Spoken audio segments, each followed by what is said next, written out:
Here is the Denkmal, or the Remembrance Place and Museum in Silo Heights, and here you can see the actual guns, Katusha rocket launchers, tanks, all kinds of equipment used during the war.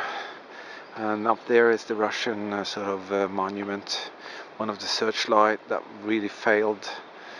So very, very special place.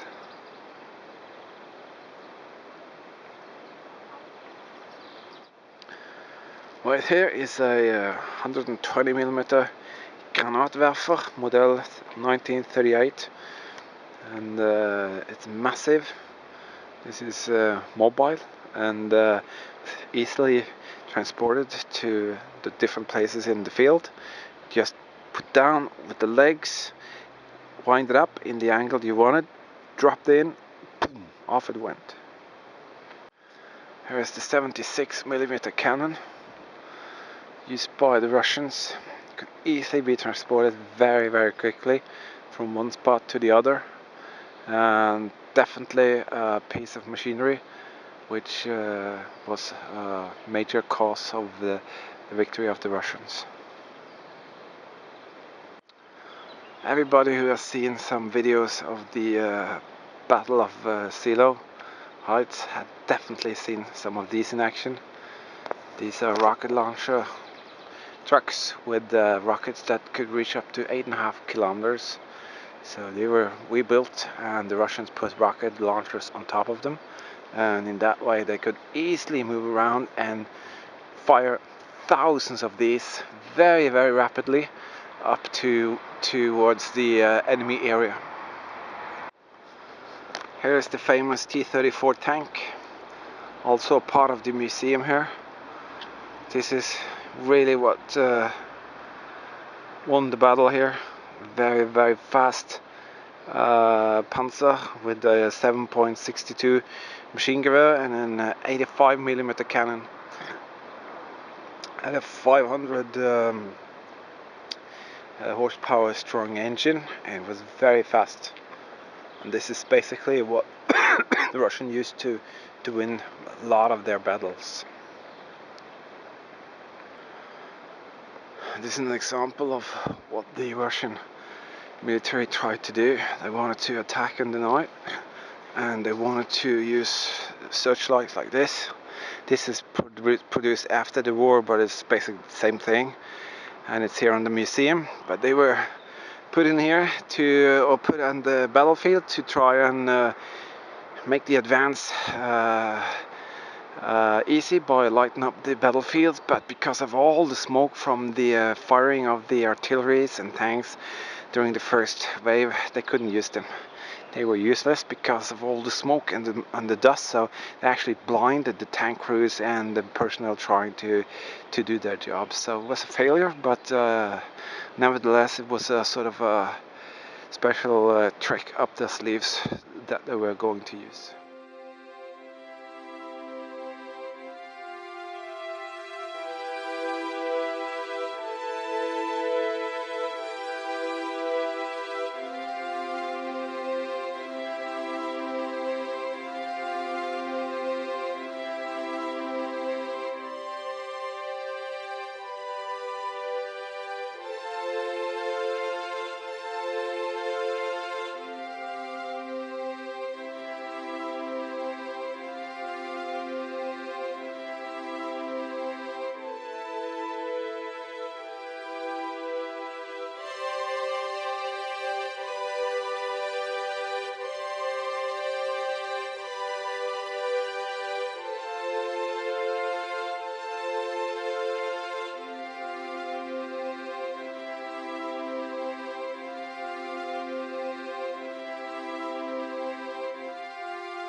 I'll bet you've never been close to one of these. That is a 3-barrel gun turret from Gneisenau, over 28 centimeters diameter barrels, triple barrels, and underneath here is a massive bunker well going more than 26 meters down. But that is one spectacular view. This is one of the most spectacular weapon systems that I've ever seen. This triple barrel monster of a gun. This was, as I said, installed on this vessel here, Gneisenau.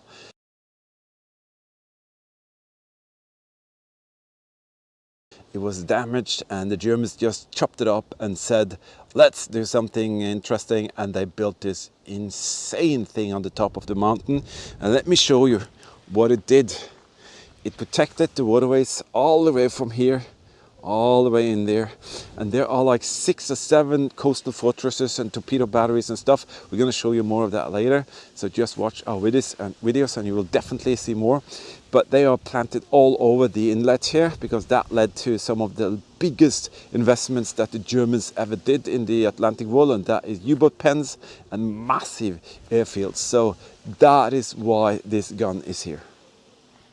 So we came here very early to be able to give you some really cool shots, but I wanted you to see the dimensions. It's absolutely ridiculous. And when you come out here, you see these here, they have been shot really, really well, but they are enormous. And 3 of them, not 1, but 3, that is just spectacular. So this thing was built by more than 3,000 people. No, not just only prisoners of war. Actually, more than 3,000 local workers were hired, many of them with 2 to 3 times higher wages than regular wages in the area. So that is something to think about. Of course, there were a lot of, I think there was 400 prisoners of war from Yugoslavia, and they built the whole system.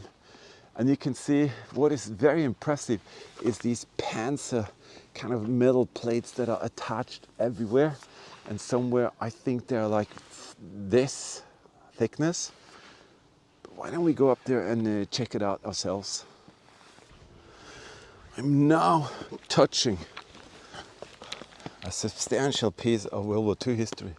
Oh my goodness, that is insane. You can feel it. This is freaking, see here, you can see the thickness of it.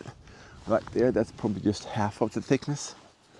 And you can see these screws are typical for this type of assembly, with these massive square holes with huge long, I've seen like tools 2 meters long and 2 guys pushing to kind of get these together. Oh my God, I do realize that nothing could kind of get this. Oh my God, when you see the barrel here, oh my God, I don't know what to say. I'm impressed. I've seen so many World War II installations, but this is top of the notch.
go. Hope you enjoyed that. Just a little something different this time.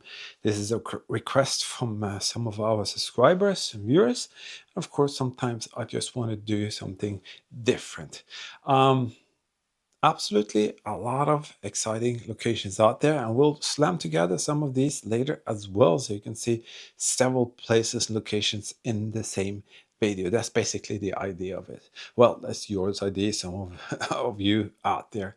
Thank you for being here. Thank you for watching History Hunter. If you want to help us to reach more people, guys, you have a couple of features that you can try out. We have the Super Thanks feature here. That is basically your opportunity to just let us have some fuel into the gas tank and go out and find and share more. But also, we have you have a possibility to help us with the PayPal donation if you want to, and you can find the link to that here. Yeah, where it says more, just click that, and then you find the PayPal link, and boom, there you go. You have suddenly helped us to reach even more people. And I just want to say quickly, a massive thank you to some of you very, very kind people out there who has helped us so tremendously much the last years. Thank you so very much. You know who you are. Thank you for your very, very kind support. It is so greatly appreciated. And that is the reason for us to go out and find and share history in a very special way as we do. What are we doing here? Well, I'm working on several underwater explorers that's going to come up. We have something really special coming up with something like that. And you might see that in the very near future. Other than that, please stay safe, keep smiling, and if you like, give us a comment, a thumbs up. A comment really helps us out. And the very best thing, watch the videos in full if you have time for it. You're helping the YouTube algorithm to make us grow and share with more people. All right, stay safe, keep smiling, and we'll see you out there in the next one. Bye bye.